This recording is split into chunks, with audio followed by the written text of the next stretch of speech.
Hi friends, ಎಲ್ಲರಿಗೂ ನಮಸ್ಕಾರ. Welcome back to my channel. ನಾನಿವತ್ತು ನಮ್ಮ ತವ್ರ ಮನೆಯಲ್ಲಿ ಗೌರಿ ಗಣೇಶ ಹಬ್ಬ ಯಾವ ರೀತಿ ಸೆಲೆಬ್ರೇಷನ್ ಮಾಡಿದ್ದಾರೆ ಅಂತೇಳಿ ನಾನು ಶೇರ್ ಮಾಡ್ತಾಯಿದ್ದೀನಿ. ನಾವು ಹಬ್ಬಕ್ಕೆ ಹೋಗಬೇಕಾಗಿತ್ತು, ನಂಗೆ ಹುಷಾರಿಲ್ಲದ ಕಾರಣ ನಾವು ಹೋಗಲಿಲ್ಲ. ಹಬ್ಬ ಇಲ್ಲೇ ದುರ್ಗದಲ್ಲೇ ಮಾಡಿದ್ವಿ. ಹಾಗಾಗಿ ನಮ್ಮಮ್ಮ ಅವರು ವಿಡಿಯೋ ಮಾಡಿಬಿಟ್ಟು ಕಳಿಸಿದ್ರು. ಅದನ್ನೇ ನಾನು ನಿಮ್ಮ ಜೊತೆ ಶೇರ್ ಮಾಡ್ತಾಯಿದ್ದೀನಿ. ಚಿಕ್ಕ ವಿಡಿಯೋ ಇದು, ನೋಡಿ ಎಲ್ಲೂ ಸ್ಕಿಪ್ ಮಾಡಬೇಡಿ. ನಮ್ಮ ಕಡೆ ಬಂದು ಅಡಿಕೆ ತೋಟದಲ್ಲಿ ಗೌರಿ ಗಣೇಶ ಹಬ್ಬ ಮಾಡ್ತೀವಿ. ಅಡಿಕೆ ಗಿಡ ಫಸ್ಟು ಒಂಬಾಳೆ ಬಿಟ್ಟಿರುತ್ತಲ್ಲ, ಅದೇ ಅಡಿಕೆ ಮರದ ಕೆಳಗಡೆ ನಾಗಪ್ಪನದು ಮೂರ್ತಿ ಇಟ್ಬಿಟ್ಟು ಅಲ್ಲಿ ನಾವು ಹಾಲೆರೆಯೋದು. ಪ್ರತಿ ವರ್ಷ ಇದೇ ಥರ ಮಾಡೋದು. ಅಡಿಕೆ ತೋಟ ಇಲ್ಲ ಅಂತಂದರೆ ಹುತ್ತ ಇರುತ್ತಲ್ಲ, ಅಲ್ಲೋಗಿ ಪೂಜೆ ಮಾಡ್ಕೊಂಬರ್ತೀವಿ.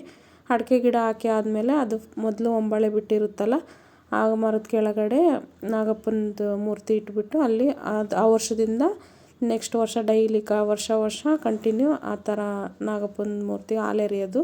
ಈ ರೀತಿ ಮಾಡ್ತೀವಿ ನಮ್ಮ ಕಡೆ ಹಬ್ಬನ. ಅದಕ್ಕೆ ನಾಗಪ್ಪಗೆ ಸೀರೆ ಏರಿಸಿರ್ತೀವಲ್ಲ, ಅದನ್ನು ಮನೆ ಮಗಳಿಗೆ ಉಡಿಸಿ ಮಡ್ಲಕ್ಕಿ ಹಾಕಿ ಕಳಿಸ್ತಾರೆ. ಇನ್ನೇನು ಮಾಮೂಲಿ ಎಲ್ಲ ಹಬ್ಬ ಮಾಡೋದು ನೋಡಿ. ಪಾಯಸ, ಅನ್ನ, ಸಾಂಬಾರು ಮತ್ತು ಉಡಿ ದುಂಬೋದು ಎಲ್ಲ ಇಟ್ಟಿರ್ತಾರೆ. ಅಲ್ಲಿ ಮುತ್ತೈದೆಯರಿಗೆಲ್ಲ ಕೊಟ್ಬಿಟ್ಟು ಇದು ಮಾಡ್ತಾರೆ.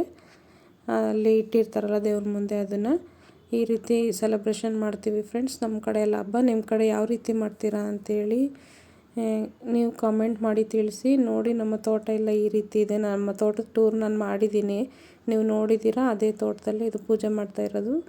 ನಮ್ಮ ಅದಕ್ಕೆ ವಿಡಿಯೋ ಮಾಡಿಬಿಟ್ಟು ಕಳಿಸಿದ್ದಾರೆ. ಹೇಗೆ ಅನ್ನಿಸ್ತು ಫ್ರೆಂಡ್ಸ್ ನಮ್ಮ ಮನೆ ಹಬ್ಬ ಅಂಥೇಳಿ ಕಾಮೆಂಟ್ ಮಾಡೋದು ಮಾತ್ರ ಮರಿಬೇಡಿ. ವಿಡಿಯೋ ಇಷ್ಟ ಆದರೆ ಲೈಕ್ ಮಾಡಿ, ಶೇರ್ ಮಾಡಿ. ಹೊಸ್ದಾಗಿ ನೋಡ್ತಾ ಇರೋರು ಸಬ್ಸ್ಕ್ರೈಬ್ ಮಾಡ್ಕೊಂಡು ನೋಡಿ ಫ್ರೆಂಡ್ಸ್.